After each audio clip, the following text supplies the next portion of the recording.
I used to play tennis at the Malibu Racket Club. I was out there one day, and a couple of producers came to me and they said, Demond, we want to have a meeting with Red Fox. His 50th anniversary in show business is coming up, and we want to produce it. Could you set it up? I said, well, I'm going to tell you something.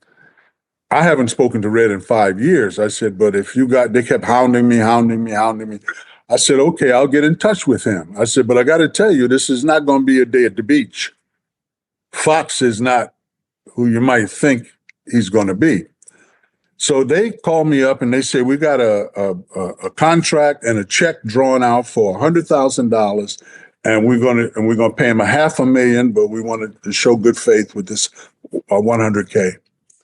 So I called down in Vegas, and Prince Spencer, you're not old enough to remember the Step Brothers, I'm sure. Prince Spencer answered the phone. He was one of the original Step Brothers. He was Red's manager. And I told him, I said, I called backstage, and he said, hello. I said, hey, Prince, Demond. He said, oh my God. He said, man, Red is going to be so gassed when he hears you on the phone. So he said, he's got 2 minutes left. Can you hold on? And he'd be off the stage. So he came over and he said, hey, son, what's going on?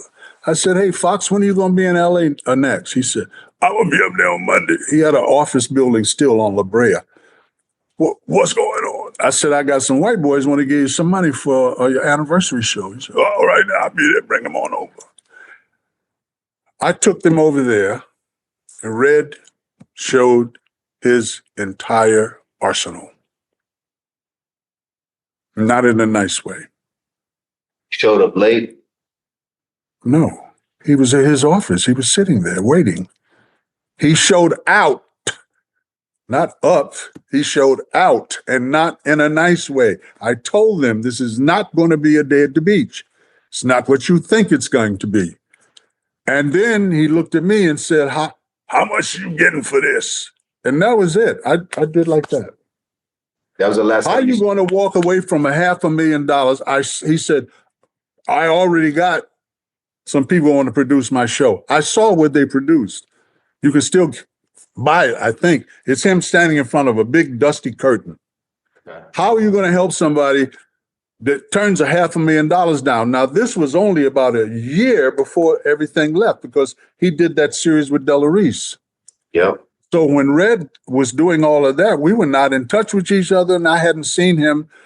I saw him after 77 and 82, 5 years later. And that was the last time you saw him? Yes, it was. Was that what was the exchange like? I told you, it was in the office with these white guys that had $500,000 to give him for his 50th anniversary. You said to me, wouldn't you try to help him? I'm telling you, I did. I didn't want to bring that up. I got you. I'm not here to smudge his image. I never have.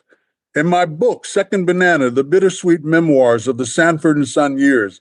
Bittersweet because life with anybody is not always sweet, and it's not always bitter.